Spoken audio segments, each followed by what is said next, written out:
मी कुमारी ऋतुजा रघुनाथ पाटील, दातपूर तालुका मोहोळ, जिल्हा सोलापूर।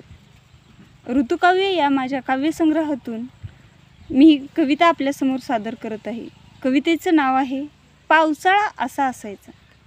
आमच्याकडे पाऊस बरसायचा, कधी मनात असायचा तर कधी मनात नसायचा। तिन्ही सांज होत असायची तसा पाऊस सूर धरायचा। शाळेतून आम्ही घरची वाट धरायचो आणि आईचा जीव आमच्या वाटेकडं असायचा। कसं तरी एकदा आम्ही घरी पोचायचो, मग आईच्या जीवात जीव यायचा। स्वयंपाकाची वेळ आणि त्याच्या कडाडण्याची वेळ एक असायची। कडकडून आभाळ गरजायचं आणि प्रकाश घरात यायचा। तोंडावर भीती आणि पोटात गोळा असायचा।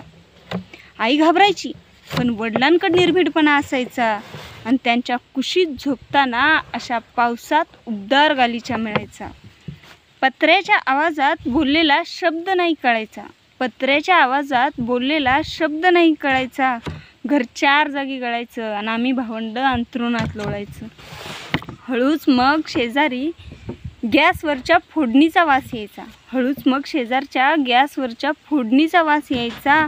पोटात भूक असायची, पण विलाज काहीच नसायचा। पाऊस थांबल्याशिवाय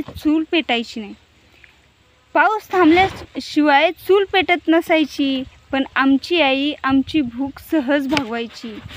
मग पलीकडच्या डब्यातून तळलेला आकाड बाहेर यायचा, त्याच्या सोबतीला खमंग चिवडा असायचा। हळूच मग डोळा लागायचा।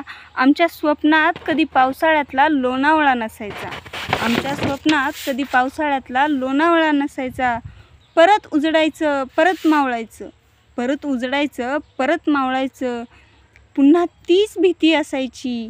पावसाळ्यातील प्रत्येक रात्र आम्ही अशी साजरी करायची। धन्यवाद।